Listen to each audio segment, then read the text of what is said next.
What is up, guys? Jared Spalding here, and today I'm going to be discussing, at least in my opinion, the top 5 exercises to increase your bench press. Now, you're going to notice that there's going to be a lot of pressing variations, but there might be an exercise on here that surprises you. So please do stay tuned in for the video. And no, number one is not going to be the bench press, okay? I don't think that would really be a fair thing to say because you're supposed to be accessory movements to the bench. But there are going to be a lot of movements that also incorporate the bench and the barbell, just different variations of the bench press that can promote attacking certain weaknesses that people often develop. So obviously, if you check out my channel, no, I'm not the strongest bencher in the world.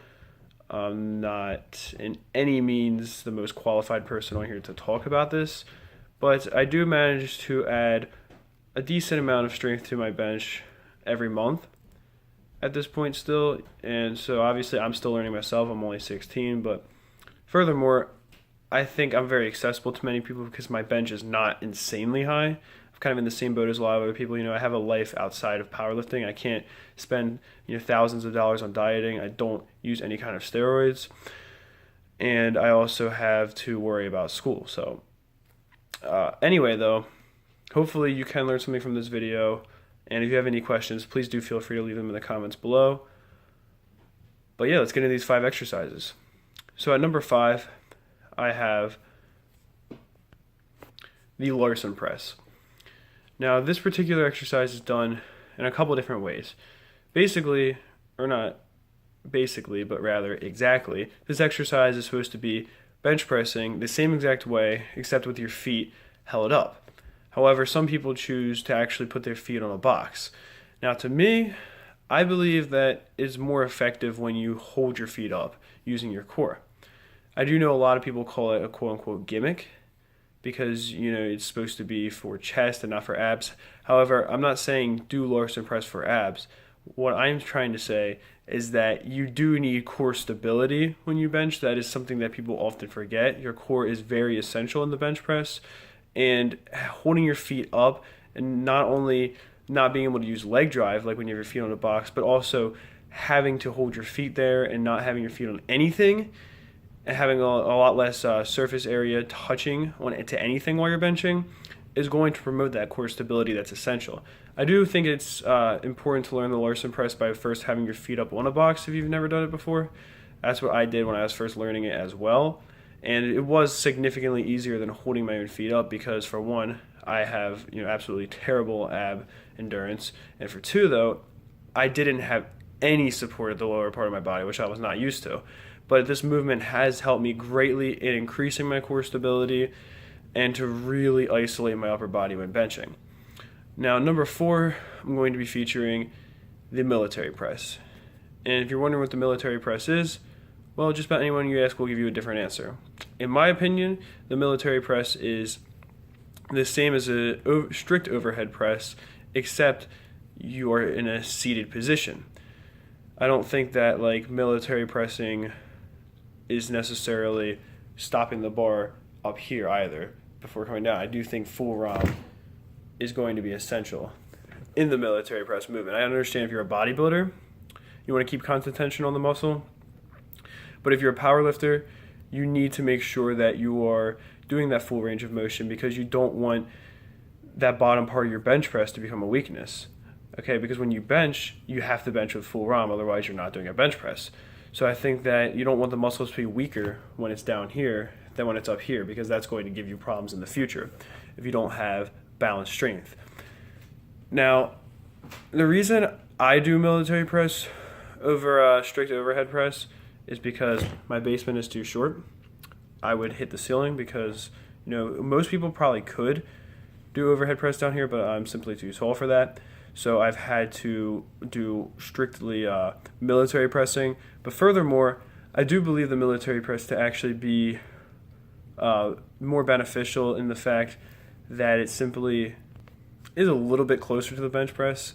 Obviously, in the bench you're laying down, but the overhead press is a little bit even further away in that you have no contact points. On the military press, you can kind of drive in that same way that you would on the bench. Now, I'm not saying to cheat like doing like a push press or something, but you can kind of have your legs on the ground and really drive with them through your butt into the overhead press movement. And I also really like this exercise because it targets a lot of forgotten muscles that are essential to bench pressing, such as the upper back, the shoulders, and even the upper chest. A lot of powerlifters don't do incline at all, but I do think if you're not going to do that, military press is essential. It's also just, in my opinion, the best shoulder and upper back exercise you can find as a powerlifter for actually adding strength, as opposed to some gimmicky movement or some movement that's going to be adding a lot of size but isn't going to really help you add any real carryover strength to the bench press. Now, number 3, I have the dumbbell bench.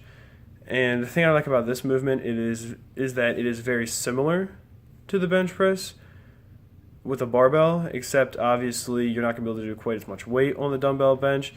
And it also kind of helps you find imbalances. Like if you can do way more reps on one arm than the other with the same exact weight of dumbbell, then that's a problem. And you can find that out through dumbbells much safer than if you're benching and you don't have any clips on the bar, let's say, and one side of the bar comes up faster than the other, and the weights slide off one side, and you end up tearing something because of that.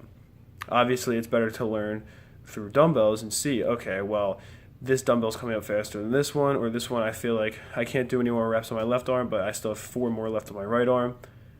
That's going to really help you, and that is important in dumbbell pressing, to make sure that the dumbbells are coming up at the same rate as each other, when they touch the chest at the same time and then lock out at the same time. At least in my opinion, that's kind of their greatest carryover, is that they almost help you find a weakness in your bench press instead of just being another accessory movement. And they also are a really good accessory because they target all the same muscles that the bench press does. It's very similar to the bench, except you're using those dumbbells instead of a barbell, but it is still a bench press. It's just with dumbbells, so it has a lot of carryover in that sense as well. Now, number 2, this might actually kind of surprise you, but I'm going to be talking about push-ups here. The reason I think that push-ups, both weighted and non-weighted, are very important is that they are very, very similar to the bench. And if you do a non-weighted push-up, you can actually master your body weight. That's something that becomes very essential to the bench. If you can bench a lot of weight, even more than your body weight, but you struggle to do push-ups, that could show you a flaw in your technique. Because while the push-up is obviously a little bit different than the bench in that it's pushing your body away from the earth, as opposed to the bench is your body staying stationary but pushing a bar away from you, it is still a very similar movement in that all the muscles are the same, that you're targeting with push-ups, and you can add weights if you need to or if you want to. But yeah, push-ups definitely, I think, kind of help you to master your own body weight at first and to master your bench technique, but much less dangerously than benching. If your push-up technique is really bad, and obviously there's certain things that are going to be different on push-ups, like if you are misplacing your hips is going to be a lot different on a push-up than on a bench, but overall it is a lot safer to have bad push-up form than it is to go and try to bench with bad form, because in push-ups, at least, you're just going to look stupid. You're not going to drop a bar on your neck. Now, at number 1, I have the close grip bench press. I like this movement because it targets the triceps, which again are essential in the bench press. Also, it can help anyone who's having trouble locking out weight because of the fact that it's targeting those triceps, which is where you're going to be you're going to be using those triceps the most when you're trying to lock out a bench. So if that's where you struggle is at the top, then close grip can really help you target the muscles that are used the most at the top of a bench press. And also it just kind of helps you to target those triceps a lot just in general. There's not that many movements that are going to be something you can go nearly as heavy as bench pressing on, but close grip is one of the few exceptions. Like you can't do 300-pound skull crushers if you bench 315.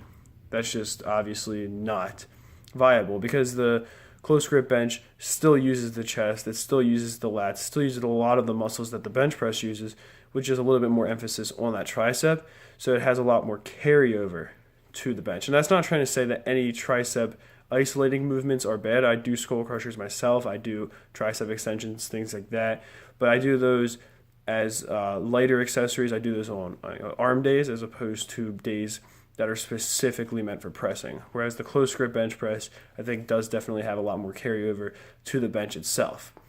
But anyway, I do hope you enjoyed this video, and that is it for this one. Peace, love, and much respect.